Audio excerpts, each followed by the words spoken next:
uyu mugati ubabuye toast bread pengriye ubutamu kabisa umva wakimanua byaye uraryoha cyane. Karibu kuri Risi France Lifestyle, nizere ko mumeze neza, ndakwakiriye wese uri kureba iyi video ebana kabisa, karibu risanga, nizere ko mukomeza kubana nanjye, ukomeza gukurikirana ibiganiro nkomeje kubagezaho, kanda subscribe nimba utarabikora kugira ngo ukomeze ugikire ntukajye ucikanwa n'ibiganiro mbagezaho. Uyu munsi ngiye kubereka akamashini k'ubwenge kabisa umuntu agakwiye kuba afite mu gikoni wiwe rwose kubishoboye.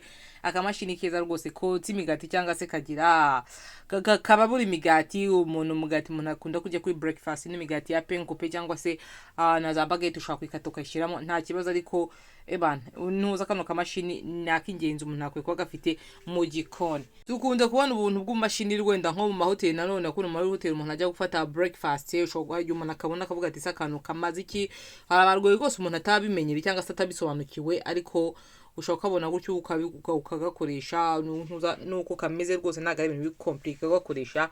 Gafite umugozi wa prise, ikindi no ahala nyine ushire intu z'imigati habiri, hari na hano nyine ukanda kugira ngo utangire yibabure, hari na handi umuntu yongereza, hari agatoya umuntu yongereza ntuza ubushyuhe, ushobora gushyira ubushyuhe rigwera kuri kugera kuri 6 akangaka, ariko ngiye nkunda gushyira kuri 3 kugira ngo umugati utababuye cyane, ariko bitewe nuko umugati ukunda uza uwe bana ukabisa wawushyira kuri level ushaka. Ngiye gukoresha n'imigati ya penkupe ahanini bitewe na tayi yinjiramo.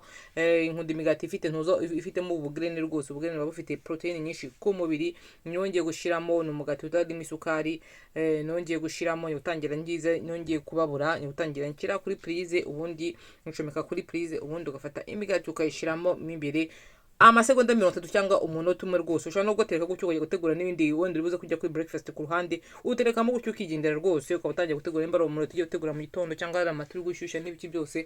Iyo umaze gushya usota birazamuka, utabigira rwose uba wahiye, cyangwa utanahiye nkuko ubyifuza ushobora kongera ukora ntuza round ya kabiri ukamanura, ukongera ukawuhisha uko ubishaka kabisa unyuza. Iyo umaze gushya urizamura gutya katabisota bigasimbuka.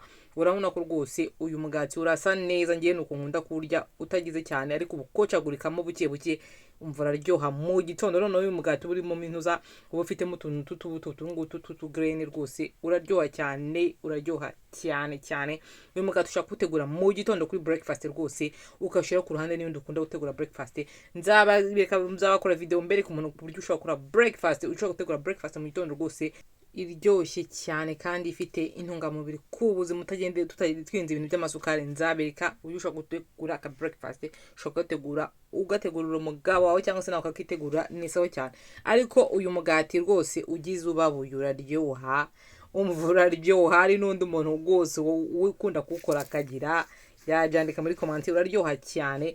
Ngiye ntago nyiryo umugati rwose utagizemo n'imigati yo nyiriye, nyurya ugize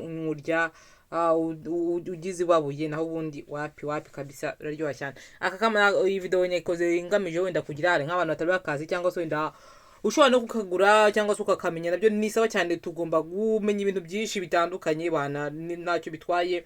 Akamashini ni keza cyane, nisaba cyane, ntago gahenze. Ushaka kutubona ahantu hose bagurisha ibintu bino byo mu gikoni, buno mashini bwo mu gikoni ukabona cyane, ntago gahenze cyane. Ngiye ntago karenza amayero 20, umva kantu uzakoresha igihe kinini cyane ucyuza rwose. Abana imigati nkunza gutya, nta muntu utakunda imigati igize babuye rwose aryoshye.